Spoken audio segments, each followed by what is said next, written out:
Welcome friends, welcome back to the kitchen, welcome back to Cocktails After Dark. Today we're going to do a cocktail out of this 1892 cocktail book called The Flowing Bowl, What and When to Drink. And this was written by the only William, or William Schmidt. And I think he's probably the most important cocktail writer of this time period. But when you go through this book, it's very interesting to see that it's written in probably 3, possibly 4 different voices. So there was quite a bit of copying in this time period. And we don't know what cocktail recipes he actually wrote and which ones he borrowed from other places. And the first third of this cocktail book is all about ingredients. And how to make less than quality ingredients seem palatable to your customer, and also customer care and service. And the end of the book is just poetry. So this is all poetry from the end. And today we're going to do a cocktail called the Club Cocktail. And the Club Cocktail uses these ingredients here, but I'm going to do it 2 ways. Instead of using Old Tom gin, I'm also going to do a version with a London dry gin that's available today, and a white vermouth rather than just a sweet vermouth. So we're going to try to make a drier drink than the sweetness of this current drink. Now we're going to start out with 2 dashes of gum syrup in each of these, and it's hard to tell how much a dash of gum syrup actually is. Let's see if we can get that equal-ish. It's almost impossible. Then, Old Tom gin in the first one. Dry gin in the second one.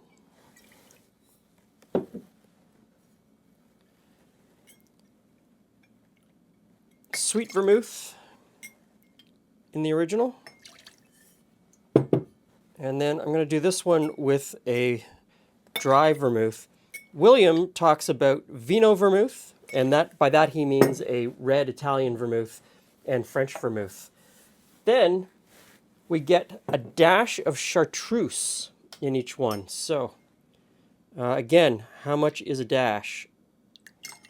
Probably not that much. And let's see if I can get the same amount in the second one. Probably not. Close enough. 2 dashes of orange bitters.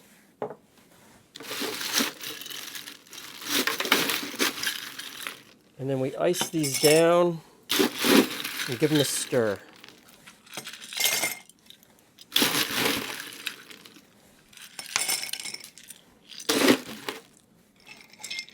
Apparently I don't stir as well with my left hand.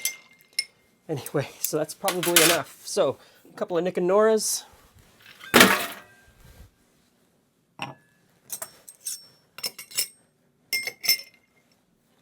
And we strain. That got a piece of stray ice. And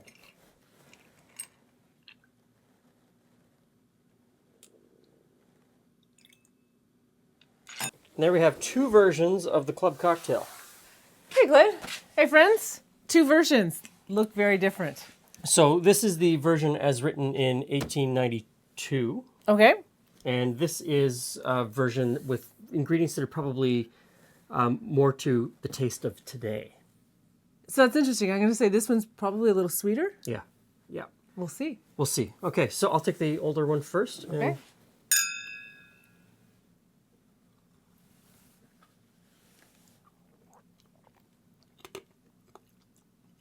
I got the piece of ice. It's sweeter than I thought it was going to be. Well, there's gum syrup in it. And gum syrup is an interesting ingredient in this time period because some of the writers in the 1890s call gum syrup what we would just call 1-to-1 simple syrup today. Okay. And others say gum syrup and they mean 1-to-1 simple syrup with gum arabic in it. Ah, not the same. Not the same. And they use it interchangeably, which I think is kind of interesting. And even the aroma is completely different. It's wonderful. This one's very different. Yes. Do you have a preference? This one has, to me, this one has sweetness, but there's a bitter component, and I get more of the botanicals from the gin. Could also be the gin that we're using, since that Dillon's gin is made with rye.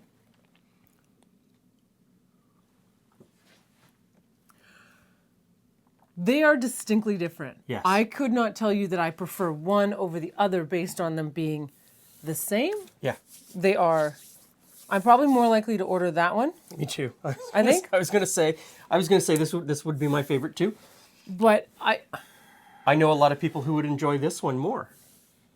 yeah, I don't know. I would still, if you gave me that one, I would still be happy. Like I wouldn't be disappointed in having received it. It's still a Does great that make cocktail. sense? It's still a great cocktail. I like them both.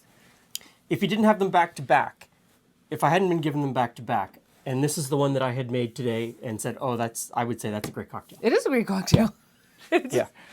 So I guess don't be afraid if you look at these older cocktail books. They're not written in stone. The ingredient lists are not written in stone. You're not going to disappoint anyone by making it at home with your own list of swaps. Does that make sense? Yes. I guess it just becomes messy when someone is expecting what's the name of this? A club cocktail. A club cocktail, and they think they're getting this one, but you serve them this one. So you may just need to rename it. True. And it's done, well, you know? here's how cocktails get messy. At some point in the 1920s, after old Tom gin had gone out of fashion and dry gin came into fashion and taste changed, this could be called something completely different. If you know what this is called today, because it could have a completely separate name already at this point, and I'm just not aware of it. Yeah. And there's it's out there. A lot of drinks out there. A lot of drinks out there. Change one tiny little thing and you can change the name. You can name it after yourself? The Glen. No, maybe not. Thanks for stopping by. See you again soon.